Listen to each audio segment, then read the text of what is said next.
All right, let's be real. We are drowning in amazing gear.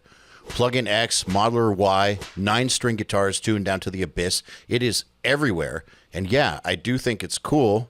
But if you think that that's the main reason for why modern metal guitar players are reaching new heights of precision, accuracy, and creativity, then you're missing a huge part of the puzzle. I know there's someone who's going to say that these new players can't hold a candle to Yngwie or Dimebag or Eddie Van Halen, and all the respect in the world to those legends. They were great and are great. But if you think that guitar players stop getting good after a certain point in time, my friend, you're just not looking. Go to Instagram and scroll guitar players for 15 minutes and try to not cut your arms off after that. It's not just about the tools. There's a fundamental shift in mindset, a whole new dedication to the craft itself, especially when it comes to rhythm and precision. That is the real game changer. Stick around because I'm going to break down exactly how this new focus is making guitar players better than ever. But first, this video is brought to you by URM Enhanced, where you can learn about all of this stuff in full detail, but more about that later. Look, I love gear just as much as anybody else, and at URM Academy and Riffhard, we're always talking about new amps, new plugins, new modelers, all that stuff. But I see this pattern over and over and over where a guitar player or a mixer will get a new plugin or a new pedal or a new guitar, just whatever, just a new piece of gear. They'll be all inspired and excited for like a week. Then they'll hit a wall because they don't sound any better. And then they'll do it again. New amp, get excited, hit a wall, repeat. And they don't understand why they're not getting any better. Does that sound familiar? I have seen it so many times. People with thousands in gear whose playing is so sloppy and all over the place. On the other hand, I've heard people's recordings that were done with surprisingly modest and cheap gear, but that were just phenomenal sounding because the playing and the mix were impeccable. And those fundamental core skills are what makes the difference. It's this new focus on really refining every element of your craft. I hear a misconception a lot about modern players, that all they do is play zeros and ones, all they do is tune super low, all they use is copy people's presets, and that this is all done to make up for weak playing. But the best players, the ones that are really pushing the boundaries, are using these things as creative tools on top of rock solid musicianship. It's not one or the other, it's both of them together. They're not crutches, they're extensions of their skill, and it's superficial to think otherwise. So why do modern guitar players have such a broad skill set? And I think it's simple. The internet. Back in the day, if you were geographically blessed and had a great teacher near you, well, then you were in luck. You could go learn from a great teacher. Like, for instance, Kirk Hammett took lessons from Joe Satriani back in the day because he happened to be in proximity to him.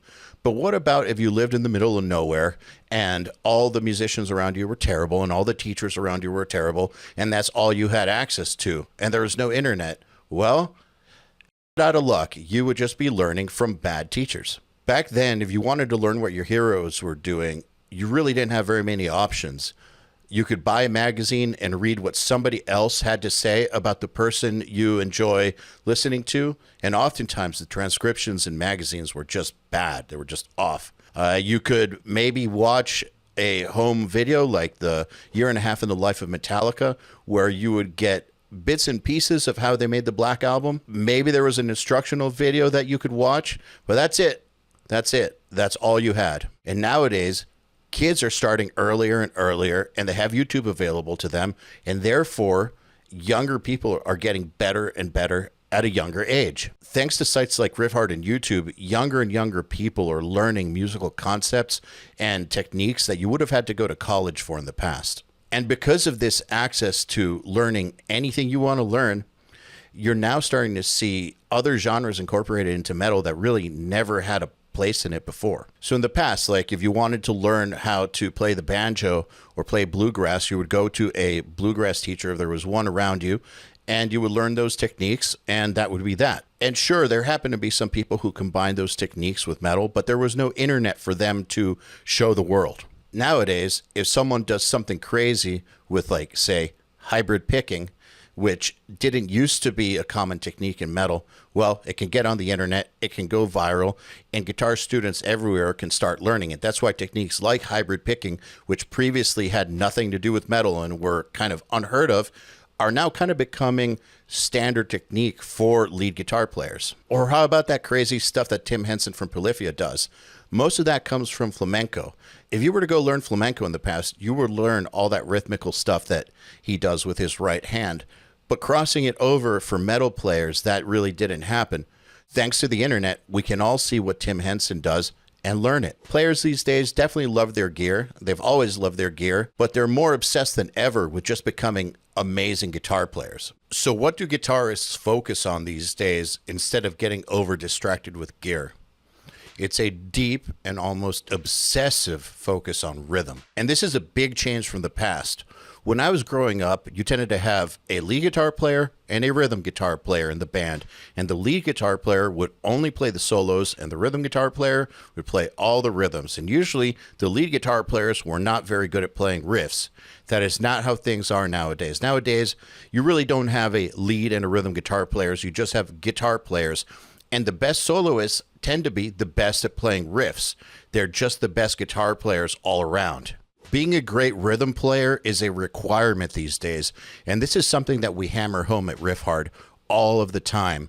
If you're not tight with your rhythms, nothing else matters. Rhythm is the absolute foundation of heavy music. If your rhythm isn't tight, nothing else matters. Not your fancy licks, not your six sweeps, not how low you tune. Nothing. Think about bands like Meshuggah, Gojira, Periphery, Tesseract.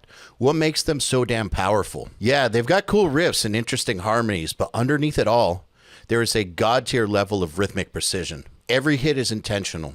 Every subdivision is felt and hit with surgical accuracy. This isn't just about playing fast. It's about internalizing the pulse and knowing your subdivisions. You know, triplets, eighth notes, 16th notes, all of that fun stuff. Plus, having the mechanical skill to pull it off flawlessly. When I was relearning guitar after 8 years off, I didn't just around randomly hoping that I would get better. I only worried about learning things that I wanted to learn and that would have a direct impact on what I was trying to do. The most major part of that was rebuilding my rhythm playing. So how do you cultivate that rhythmic precision? Well, first of all, you have to put in the reps. Obviously, you got to practice relentlessly to a click, but there's more you can do. Your DAW isn't just for recording songs. It's one of the most powerful practice tools you have. Here's a super simple way you can use it to make some huge gains if you actually do this. All right, so we're here in Pro Tools and we have a guitar riff that I tracked. There's a click track and the riff. You really want to make sure that the click is a click that you can hear really well over what you're playing and that you deliberately lock in with it. So pick a riff. It doesn't have to be super complex. Just pick one that you feel like you can play well and record it.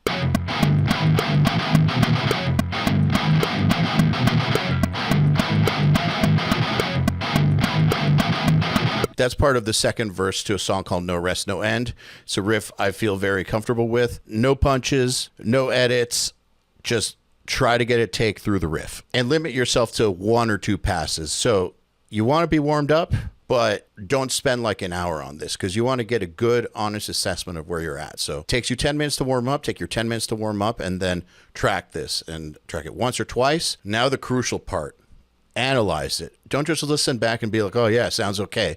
Actually look at the waveforms. Zoom into the waveforms and look at the transients. The transients are kind of like this little thingy right here. Contrary to popular belief, the transient is not this bigger part. The transient is like this little bump right there. You don't need to be super surgical with this. The idea isn't to be 100% to the grid, but just, and as you can see, like these are not perfect.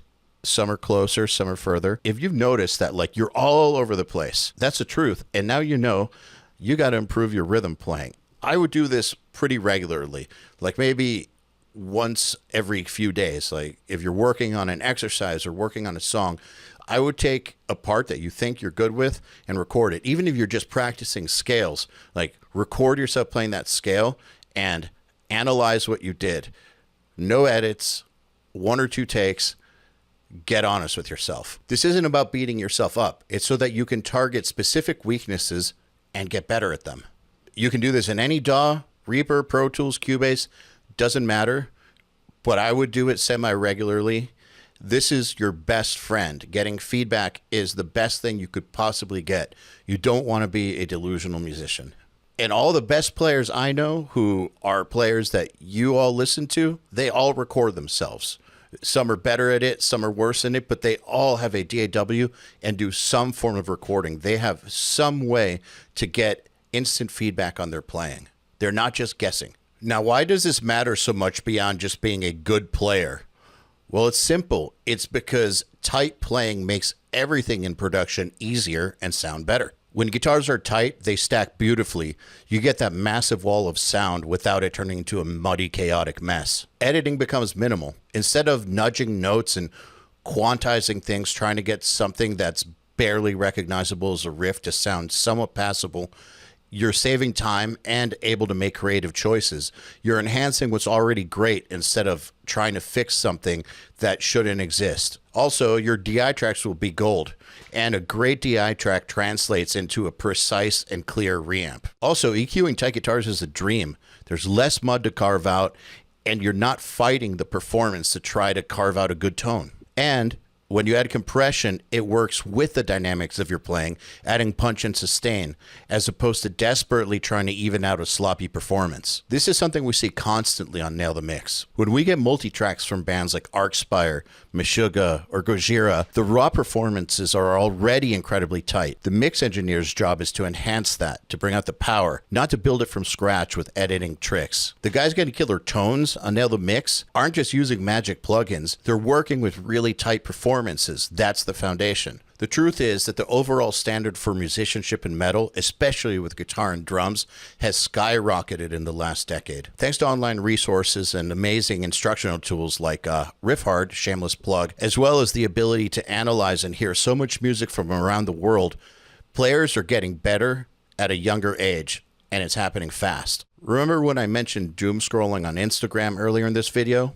If you want to make an impact in music in this day and age, you can no longer just get by. Listen to the young bands coming up and just internalize the level of the players that you see on YouTube and Instagram. Their sophistication and technical ability is mind-blowing. And it's because they grew up with this expectation of precision. This isn't meant to discourage you, it's meant to inspire you. If you want to reach these levels, or at least reach your own potential, the tools and knowledge are out there, but it requires a fundamental shift in mindset from gear acquisition to skill acquisition with a heavy, heavy emphasis on rhythmic development. So it's more than just practicing to a click an hour or several hours per day. It's about developing a mindset and a high standard for precision in everything you do musically. It's about critical listening, and not just to others, because, we can all critically listen to other people's music and mixes, but to your own stuff. You got to be your own harshest critic. Your attack, your consistency, your rhythmic placement, these are huge components in your sound before any plugin, pedal, amp, before any of that gets involved. Usually, when I tell people to not worry about buying gear and focus on getting better instead, they go buy the gear anyways, and sometimes people have to learn the hard way. And I'm not saying don't buy gear, but before you do, ask yourself, is your playing or are your mixes worthy of that gear? Because just keep in mind, a $3,000 Axe Effects is not going to fix your sloppy 16th notes. So my challenge for you this week is to forget about gas, otherwise known as gear acquisition syndrome, just for a bit.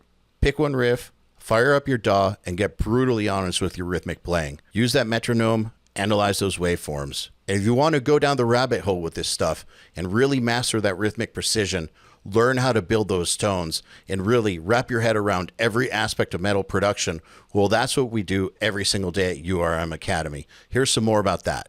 As a member of URM Enhanced, not only will you get every single thing that's included with your Nail the Mix subscription, but you'll also gain access to the Fast Track Vault, one-on-ones, Mix Rescue Library, and monthly mix crits. The Fast Track Vault is an ever-growing collection of over 200 hours of the most comprehensive audio training on the planet. Each and every week, we have slots available for you to book your 20-minute call with us. This is your time to ask about anything related to your audio journey. I can't believe that someone's paying me to do music in the first place. It's amazing. Do you have a mix that you're struggling with? Well, you should check out Mix Rescue, where we select one of your mixes and show you exactly how to level it up. Man, that sounds pissed now. It's pretty heavy now. It was more like what you're going to actually encounter in the field. We understand how important getting feedback is, so in addition to Mix Rescue, we've added monthly mix crits that are available to every single member of URM Enhanced. If you want to level up your audio skills and enhance your musical life, Click the link below and join us. So in conclusion, stop blaming the gear, the genre, or the tuning if your tracks aren't hitting hard enough. The power to get ridiculously great at guitar or mixing, it's all out there for you in this day and age. Focus on that rhythmic precision and use this amazing technology to your advantage for both analysis and improvement, and you'll be amazed how far you can go. All right, that's it for me. Let me know in the comments, what's your biggest struggle with rhythmic playing, and what are you actively doing to fix it? Don't forget to like, subscribe, share, and hit that bell so that you don't miss any videos from us. We'll see you on the next one.